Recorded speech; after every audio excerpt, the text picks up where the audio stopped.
Para esta conversación viajo a Turís, el pueblo valenciano donde más llovió durante la Dana, registrando precipitaciones históricas a nivel nacional. Aquí charló con Claudia, Elena, Juan e Iciar.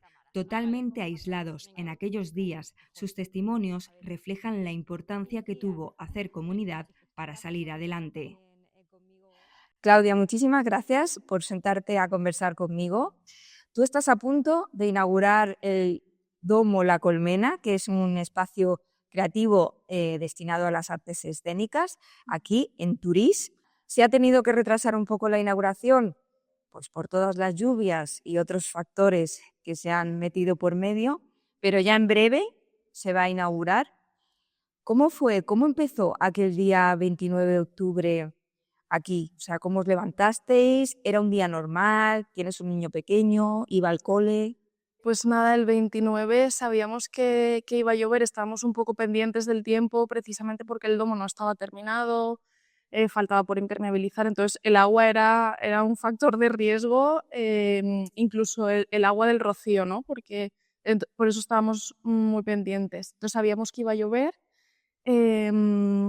Yo a Río no lo llevé al cole precisamente porque iba a llover y además yo estaba ensayando una producción de teatro, ensayamos en Alfafar, en la Albufera, y justo las compis dijimos, uy, hoy tiene pinta de que va a llover, igual no vamos.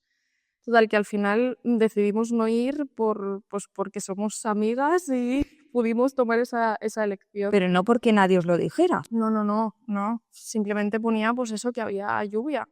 Justo además ese día tenía que venir el cristalero a poner los cristales y recuerdo que vino como a mediodía, eh, intentó ponerlos, no pudo, se fue sin poner los cristales de arriba, o sea, imagínate cómo entraba el agua por aquí.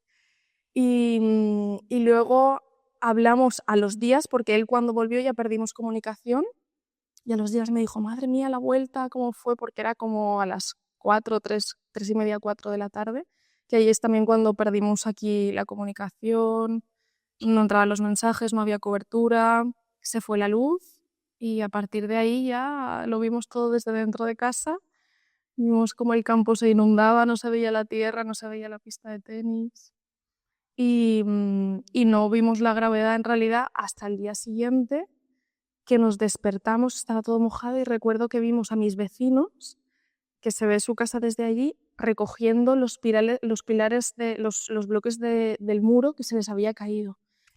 Juan, Elena, muchísimas gracias por sentaros conmigo a conversar sobre lo que pasó hace un año. Vosotros tenéis en Turís una escuela que se llama Juchián y estamos en la Sala Jade. Vosotros vivís muy cerca de Claudia, de La Colmena. Vuestra casa está muy cerca. Vuestra casa sí que fue afectada ese día. ¿Cómo empezó esa jornada? ¿Era un día normal? ¿Teníais aviso de que podía pasar algo? Bueno, estábamos aquí, aviso no tuvimos ninguno, estábamos aquí, pues eso, ese día y empezó a llover muchísimo. eh, Nosotros nunca habíamos tenido ni goteras, ni empezó a caer agua por la parte, sobre todo por la parte de arriba, un montón de agua, el agua no salía por las cajas de la luz. Claro, se fue la luz, nos quedamos sin agua y no llegó un aviso, pero cuando a las horas de lo que estaba sucediendo. A mí me pilló que a las 6:30 de la mañana me llamó mi marido para decirme que ni se me ocurriera salir de casa. Él iba de camino, él trabaja con un tráiler, iba de camino a Madrid, que estaba cayendo un agua impresionante.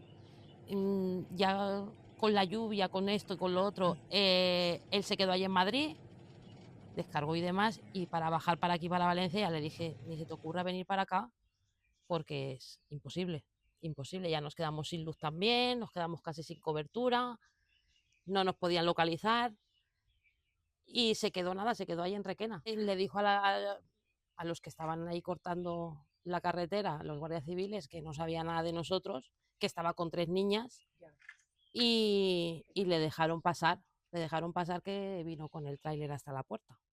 Pues al día siguiente, que seguíamos incomunicados, es cuando los vecinos nos pudimos ver y hablar, y justo los hijos de mi vecino son de Alfafar, perdieron los coches, el hijo pasó la noche por polígonos, o sea, y ya nos contaron como la gravedad de lo que había sido fuera de aquí todo por conocidos, de me han contado tal, otro que es camionero, guau, pues ayer, otro que lo salvaron, lo cogieron porque estaba encima del camión, y todo como que todavía no habíamos visto ninguna imagen porque no teníamos comunicación, que eso fue luego lo fuerte de ver.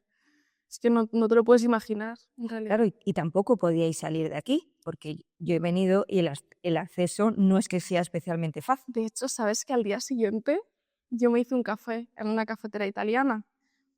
Y hacía mucho tiempo que no usaba esa cafetera y por lo que sea no estaría bien y me explotó en la cara. Para el dolor que sentía yo pensaba que era que me había destrozado la cara.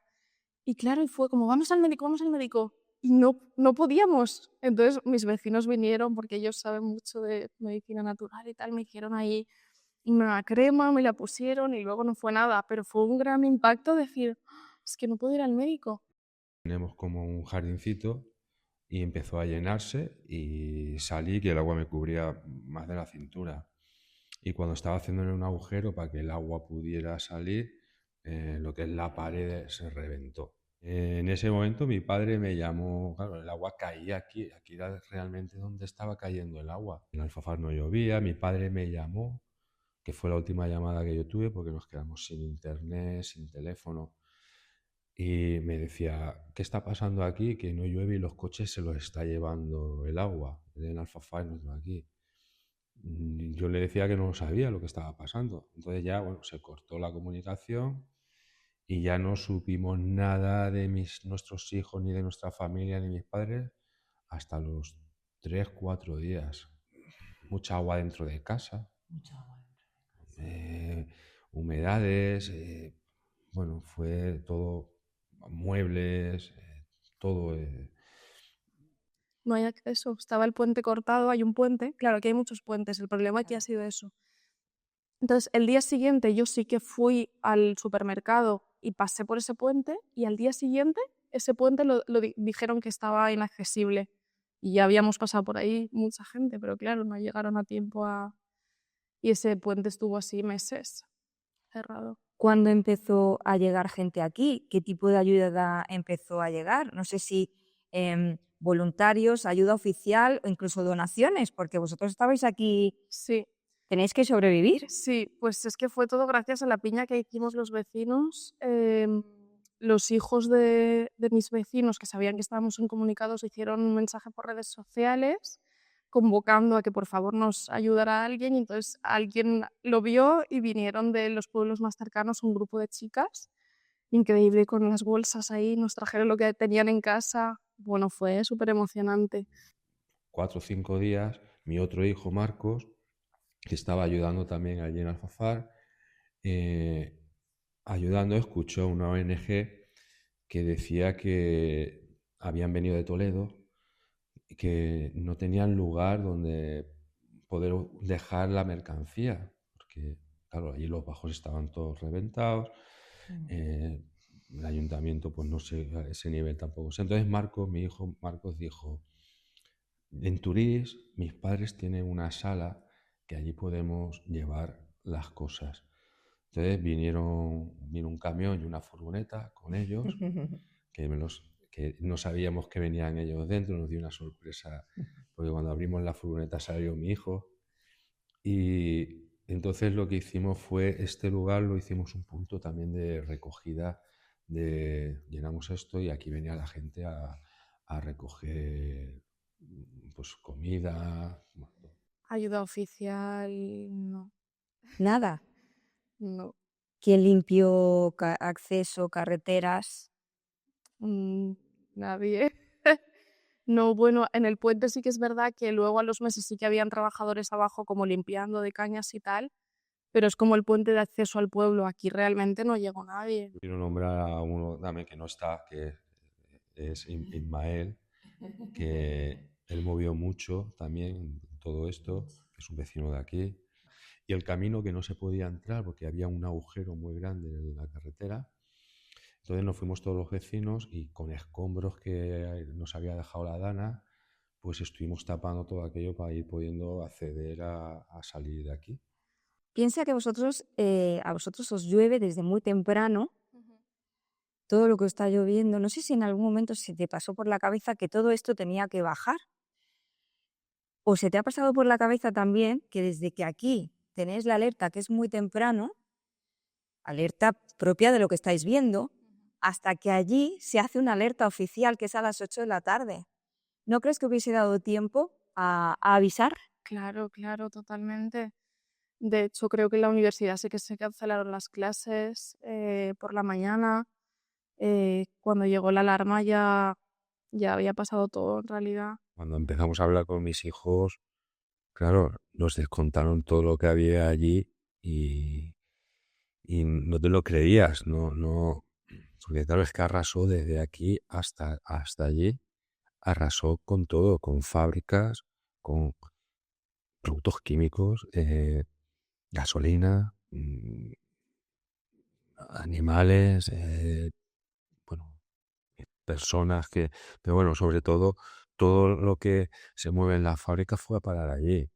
Mis hijos no podían casi respirar allí. Aquí por lo menos esa parte sí que es verdad que podíamos respirar bien, pero toda aquella zona fue... No tuvieron ayuda, porque allí mi hijo cuando podíamos hablar, que era el tercer, cuarto día, no había nadie para ayudarles. El pueblo. Ha pasado un año casi, has remontado, vas a abrir ya el domo. No sé qué tipo de ayudas económicas oficiales has tenido. Gracias a que esto está dedicado a las artes escénicas, he podido pedir una ayuda de artes escénicas, no muy grande, pero bueno. Y luego habían otras dos. Bueno, yo me enteré de otras dos, que fueron como las que pedimos todos los vecinos, que es la del consorcio, que esa sí que la he recibido. Y la otra creo que es la de GVA, no sé muy bien, pero creo que la cantidad eran 6.000, que es una ayuda fija. Esa todavía sigue en trámite. Tuvimos una ayuda, pero bueno, no como todo lo que... Y ahora estamos esperando otra que se solicitó en mayo, y todavía no sabemos nada de esa ayuda. Entre tanta desolación, creo que es muy bonito también esas historias de unión y de, ¿no? Que deja el instinto de supervivencia, ¿no? Me han dicho que hacíais una especie de hogueras para ir cocinando lo que teníais en las neveras y que no se pusiera, no se pusiera malo, ¿no? Creo que eso fue dentro de todo lo negativo, ¿no? De todo esto, siempre hay que sacar algo positivo de las cosas, ¿no? Y eso fue una de las cosas positivas que sacamos, porque no teníamos lo que teníamos cada uno en nuestras casas, pues lo sacábamos para ir a compartir todos los vecinos. Nos hacíamos fuego, porque claro, como no teníamos luz, pues cocinábamos allí con leña. Entonces prácticamente era todo durante todo el día. Cobertura cero, luz cero, agua nada, y ahí a la subida del camino había cobertura en un naranjo. Ese fue nuestra primera toma de contacto. Todos nos reuníamos ahí en ese naranjo a coger la cobertura, a hablar con familiares y con toda la gente. Y ahí empezó todo. Es que era un sitio que estamos tan a gusto aquí que ya no veíamos ni que teníamos casa ni nada. Solo veníamos aquí, esto. Vámonos al huerto de Juan. Que nosotras no nos conocíamos, bueno, de vernos sí, pero que no teníamos, ni las niñas sabíamos que tenían la misma edad que Río, por ejemplo. Se llevan un año cada uno, hacen escalerita. Y fue muy guay aquí, encuentro también para los niños, pero... Las puertas estaban abiertas, bueno, estaban abierto todo. Y aquí entrábamos, salíamos como si fuera nuestro. Si te digo la palabra comunidad, vecinos, y piensas en aquellos días, ¿qué se te viene a la cabeza? Ay, pues como agradecimiento. Familia. Y si te digo la palabra resiliencia, Bueno, toda la gente en realidad que ha estado más afectada que nosotros, que al final hemos sido muy afortunados, toda la gente que ha perdido su casa, eh, a seres cercanos, coches, no sé, y me viene a la mente pues toda la ayuda que hemos recibido y cómo se ha volcado la gente a ayudar incondicionalmente. Mm, Gente que no te conoce de nada, De nada. lo trata como un hermano, una hermana, y que aún la gente de Toledo, la gente Todavía tenemos contactos con ellos. que nos ayudó de Toledo, que nos trajeron, eso fue lo que nos trajeron en el camión. Sí. Esa Y gente, a raíz de hoy ahí, en día hay como un vínculo de mucho, fue todo muy poco tiempo. Y da igual el tiempo porque fue tan intenso y tan amoroso y tan cariñoso. Creo, esto es una opinión personal mía, creo que cada persona actúa como sabe y no podemos tampoco ahora cebarnos en cómo lo han hecho ni cómo lo han dejado de hacer. Cada uno hace las cosas como sabe y ya está. Y no podemos tampoco hacer más, nada más que estar agradecido de cómo estamos y de lo que somos. Y cada uno ya con su conciencia ya se apañará. Sé que quien haya perdido a alguien personal o material muy fuerte eh, puede tener esa rabia, ¿no? Y tener que culpar a alguien, pero al final eso no le va a beneficiar en nada, Pilar? En nada. Tenemos que ser comprensivos, compasivos, perdonar y sentir amor, porque al final el amor incondicional es lo que nos da la libertad de ser un feliz.